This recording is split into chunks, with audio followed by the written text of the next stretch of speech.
Bagaimana itu Pak Ustaz? Buat pengumuman kehilangan, pernah saya buat nggak ada respon.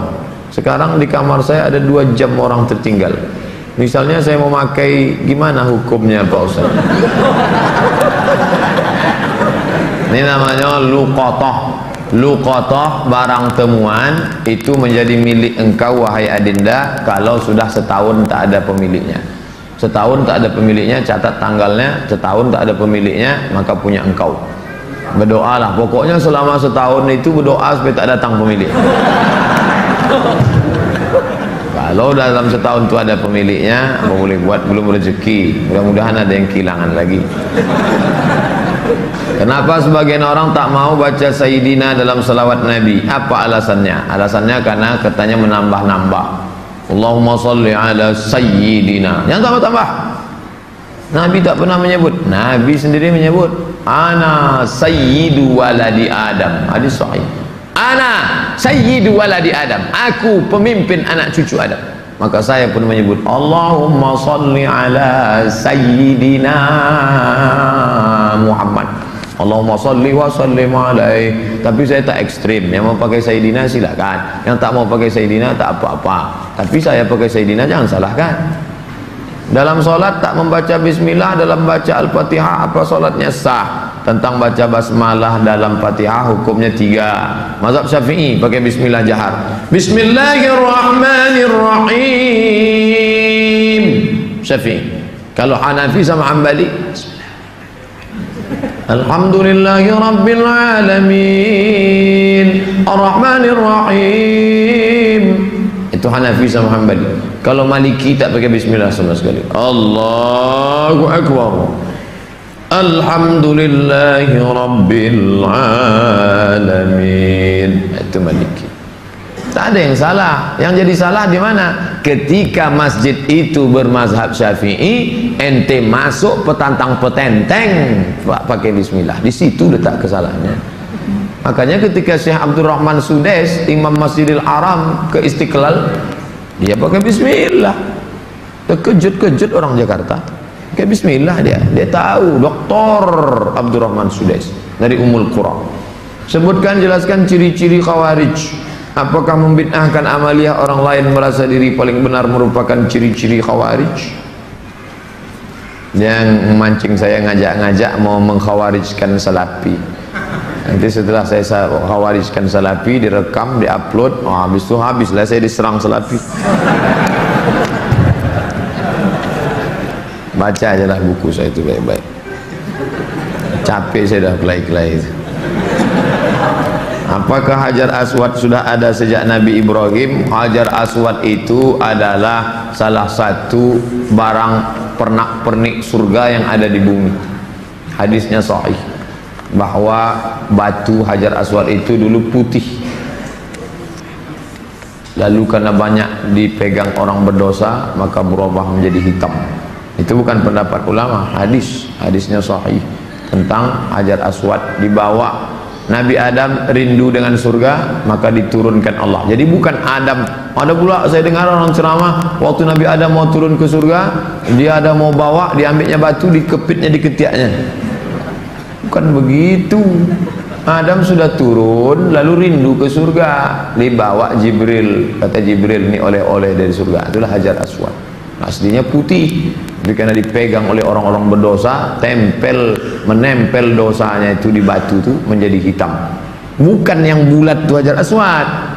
Ada butir-butir kecil-kecil hitam-hitam dia. Tengok dari dekat. Itulah Hajar Aswad, ditempelkan ke dalam batu.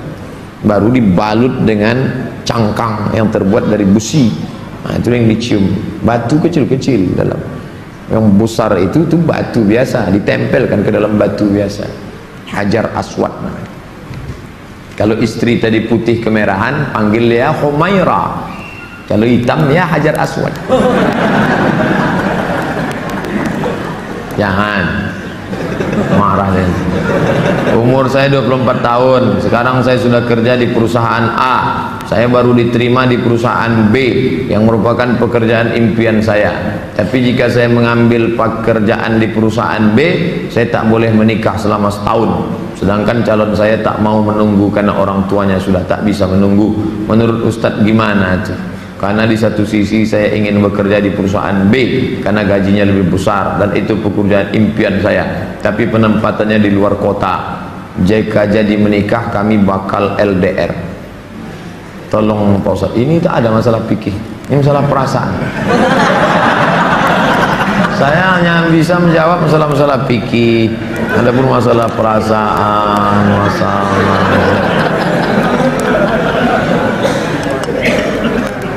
saya yang bisa saya jawab tuh halal, haram, makruh, mubah, rukun, syarat, wajib, sunat, sunat muakkad. Adapun masalah ini baiknya kalian duduklah musyawarah. Adinda, kita menikah ini kan saling pengertian. Aku kuliah pontang-panting mau kerja ini kerja yang paling. Tolonglah kau pahami keadaanku sekarang. Kalau dari awal aja dia tak bisa ngerti kita, gimana setelahnya? Ini belum lagi menikah, main paksa-paksa, tak bisa. Ini dua makhluk yang berbeda, walaupun sama-sama mau makan telur ayam, yang satu mata sapi, yang satu dadar, bisa berkelahi. Ini harus mengalah. Hari ini aku mata sapi, besok kau dadar, ya. Lama-lama yang mata sapi suka dadar, yang dadar suka mata sapi. Harus begitu. Nah, kan keperasaan juga ujung. Berapa menit setelah berbuka baru azan Pak Ustaz? Waktu azan itulah buka. Tengok definisi puasa. Imsakun nafsi, menahan diri, anil mahzurati, dari semua yang membatalkan puasa, min tulu'il fajri, dari terbit fajar. Terbit fajar itu azan subuh, ila ghurubis syamsi, tenggelam matahari, syafaq ahmar, azan maghrib. Hanya saja bagi muazin minum dia dulu. Muazin itu dianjurkan minum dia. Zahabadh dhama'u wa batallatil uruq wa thabatal ajru, baru dia azan. Allahu akbar, Allahu akbar. Nah, itu dah minum tuh. Kalau yang belum minum, Allah, belum minum tuh. Apakah boleh kita makan setelah selesai, setelah Isya masuk? Yang penting batalkan dulu puasanya dengan minum kah, makan buah kah. Jangan makan es, karena usus itu kering. Knalpot yang kering panas disiramkan air es, mengelupas cat-catnya. Begitulah usus kita itu rusak. Maka yang paling bagus orang Mesir, korma kering, bukan korma yang basah, korma kering, pecah-pecah, buang bijinya, masukkan ke dalam, siram pakai air panas. Agak-agak 2 jam menjelang berbuka. Nanti menyatu dia. Diminum. Itu yang paling bagus. Minum kesukaan Nabi, air korma. Minum air korma. Bagus, manis dia, maka usus kita awet.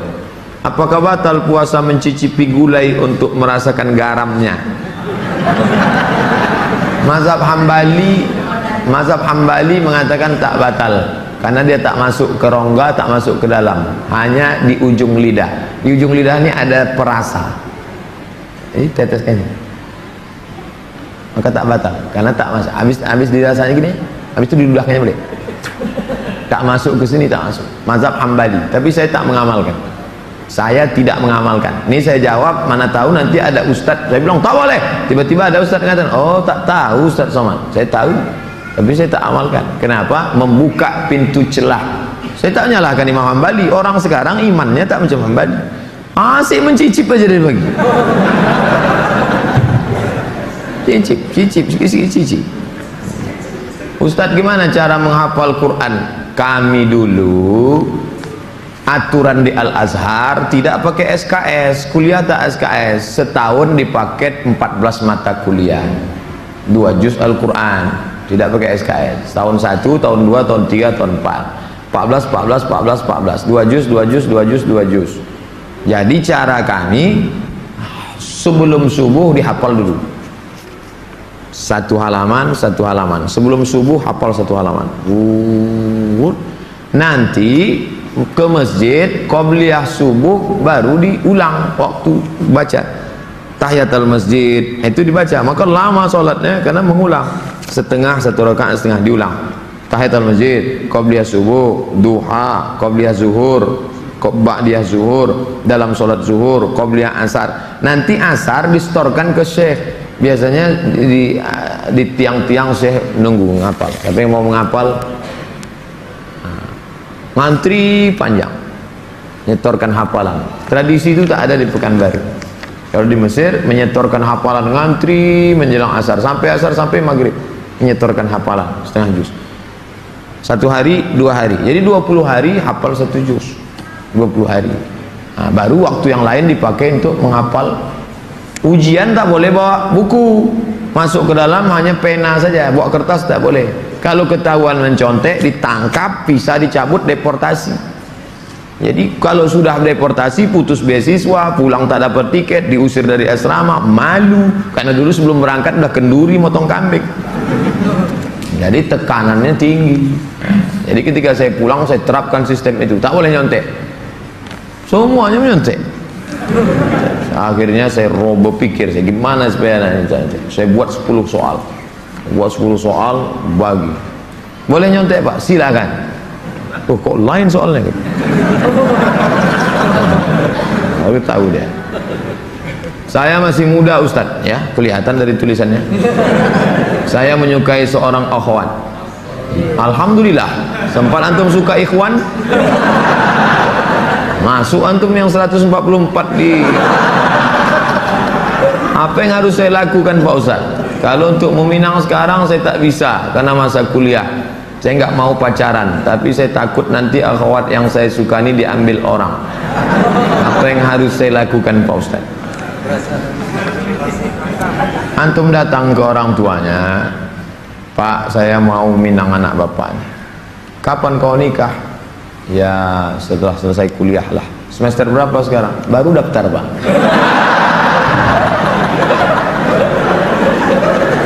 Itu rasa-rasa biasa saja itu adik-adik sekalian. Nanti setelah sekalian kuliah, banyak yang lebih cantik, lebih mantap dari itu. Anggap ingin lalu aja. Tak ada.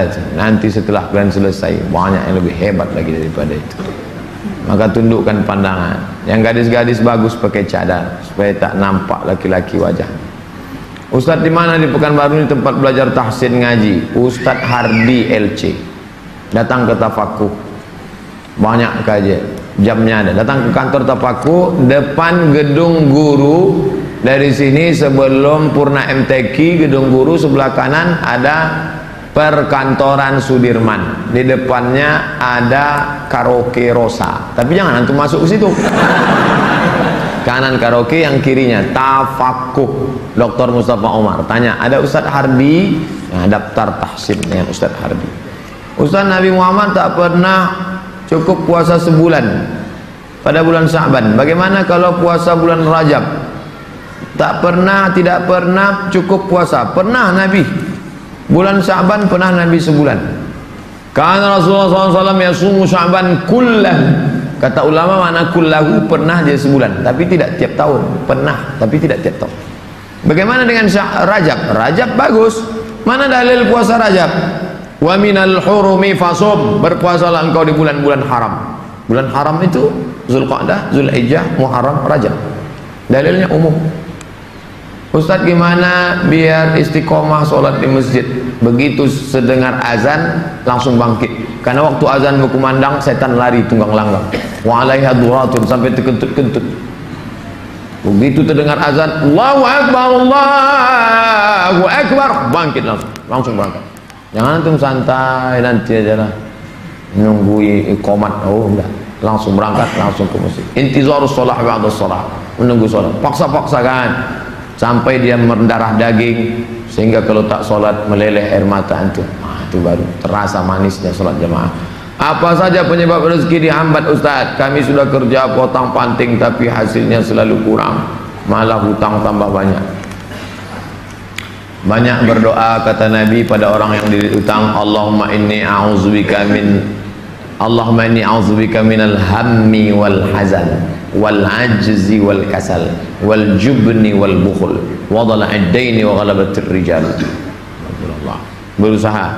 Kalau engkau belum diberi Allah husnuzan pada Allah, tak sulit bagi Allah menyehatkan Ayub, tak sulit bagi Allah menyelamatkan Yusuf, tak sulit bagi Allah membuat Ibrahim punya anak Ishak, Tak sulit bagi Allah menolong Muhammad sallallahu alaihi wasallam. Dia hanya ingin menengok engkau terus berusaha dan berdoa. Bagaimana hukumnya dalam perjalanan menuju kajian Ustadz? Kami melaksanakan sholat maghrib di jalan. Setelah selesai sholat kami tak berzikir dan langsung melanjutkan perjalanan. Bagaimana itu Pak Ustadz? Sambil naik kendaraan tuh kalian berzikir. Subhanallah, subhanallah, subhanallah, subhanallah, subhanallah, subhanallah, subhanallah. Alhamdulillah, alhamdulillah, alhamdulillah. Tet, subhanallah. Alladzina yazkuruna Allah qiyaman, berzikir waktu tegak, wa qu'udan, waktu berjalan, waktu duduk, wa ala junubihim, waktu berbaring. Zikir tak boleh putus. Karena mau cepat takut terlambat. Assalamualaikum warahmatullahi wabarakatuh. Tetap ba'diyah rawatib. Habis itu berzikir. Tak ada halangan. Ustaz, bila kita mempunyai masa lalu yang suram, apakah harus diungkapkan atau tidak pada calon suami istri? Dosa apabila tidak diungkapkan, tidak dikasih tahu. Ada keterus-terangan yang membuat hati orang luka, tapi ada suatu yang antum sembunyikan bisa berefek hukum.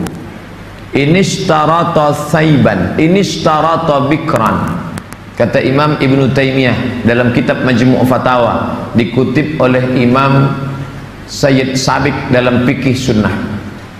Yang punya teks Ibn Taymiyah, nama kitabnya Majmu' Fatawa, dikutip oleh Sayyid Sabiq, dibuatnya dalam kitab Fikih Sunnah. Inishtarata bikran fapanat saiban falahul fasqu. Kalau seorang suami mensyaratkan istrinya mesti perawan, ternyata tidak perawan, maka dia punya hak fasakh, membatalkan pernikahan.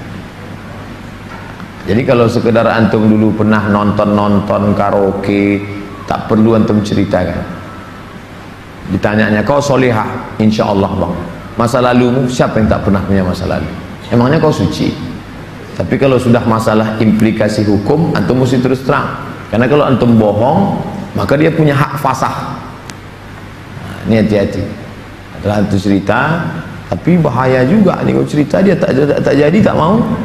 Bukakannya ke yang lain, alamat. Pokoknya gawat lah itu dah. Bila wanita menolak menikah karena alasan menuntut ilmu yang disuruh orang tuanya, bagaimana menurut Pak Ustadz? Kenapa dia tak mau menikah? Ayahnya maksa dia harus selesai S3 baru nikah, S2 23, S3 tambah lagi, S2 25, S3 3 tahun 28. Kau setelah doktor baru boleh menikah. Begitu kata bapaknya. Hadapi bapaknya. Keras bapaknya nih Pak Ustadz. Bapaknya orang apa? Orang Kabupaten Kampar. Ajak Ustadz Mustafa Umar. Bapaknya orang apa? Orang Jawa. Ajak Ustadz Jamhur. Jumpa sama Ustadz Jamhur. Assalamualaikum, Waalaikumsalam. Pripun kabari apik? Oh, katanya bapak tak mau ngasih anak bapak nikah sama dia. Saya bukan tak mau, itu saya ngasih alasan aja biar tak jadi sama dia. Tapi ini orangnya baik Pak, baik orangnya, sopan. Oh, jadi ada pintu celah masuk ke dia. Bapaknya itu kan manusia, bukan robot. Ada hatinya. Kau sentuh tepat di hatinya, dia akan jadi milikmu untuk selamanya. Sebelumnya mau ucapkan selamat milad ke-40. Bolehkah itu mengucapkan selamat ulang tahun? Saya tak merasa 40. Saya lahir tahun 1397 Hijrah. Jadi umur saya sekarang sudah 42 tahun. Saya pakai Hijriah. Maksud pertanyaannya, bolehkah mengucapkan selamat ulang tahun? Pernah tak Nabi mengulang hari ulang tahunnya? Ya Rasulullah, kenapa engkau puasa hari Senin? Zaka yauma wulidtu, hari Senin aku lahir. Ada dia menyebut hari kelahirannya, tapi diisinya dengan ibadah. Kalau mengingat hari lahir dengan sedekah anak yatim, pergi ke jumpa Pak Yazid, sedekah. Pak Yazid, berapa anak yatim di sini? Ada 200. Tolong keluarkan. Semuanya, 5 orang aja Pak. Iko ada nasi bungkui kok. Makan bersama. Dek, makan ya. Adik kenapa tinggal di sini? Ayah saya meninggal. Adik syukur atas nikmat. Tak salah. Tapi kalau dikumpul kawan-kawan, hari ulang tahun, dipecahkan telur ayam, telur itik, telur bebek, dikasih pula ini, diikatkan di tiang listrik, disiram kopi, rupanya ada kabel telanjang, kontak mati. Buat dosa aja. Saya punya teman suka sekali berjudi, sudah berkali-kali saya nasihati, tak juga mau berhenti. Saya suruh teman lain juga tak mau. Bagaimana cara menyadarkannya Pak Ustaz? Panggil polisi, angkat. Banyak jamaah kita polisi, nanti saya kasih nomor. Jamaah kita banyak polisi, saya kasih nomor. Di mana dia selalu main? Dia tangkap. Yang narkoba tangkap. Ada cerita. Kertas terakhir. Boleh sholat berjamaah di masjid agak jauh dari rumah, tapi musola lebih dekat dari rumah kita. Bagaimana yang lebih baik? Kalau di masjid yang jauh itu engkau pergi karena ada pengajian Ustadz Mustafa Umar, ada pengajian Ustadz Mawardi Muhammad Saleh, tapi masjid yang dekat tetap ada sholat berjamaah, boleh. Tapi kalau sampai masjid musola yang dekat rumah tak ada orang sholat berjamaah, istahwadhan alaihimus syayatin, sekeliling kampung itu diganggu setan. Musola, surau, langgar, masjid yang sudah dikomitmen sholat berjamaah, tiba-tiba tinggal tak ada berjamaah, istahwadhan alaihimus syayatin. Nah, jadi perhatikan baik-baik. Pak Ustadz, memang di situ tak ramai, tapi pasukan inti adalah pasukan. Oke, tak masalah. Atau pergi ke masjid sana karena ada pengajian di situ. Tapi kalau sampai kosong, antum yang azan di situ, antum azan sholat dulu, selesai sholat baru pergi ke sana. Azan subuh sudah siap di masjid musola, kita sholat sunat fajar di rumah, siap sholat sunat baru kita ke masjid. Apakah sah sholat?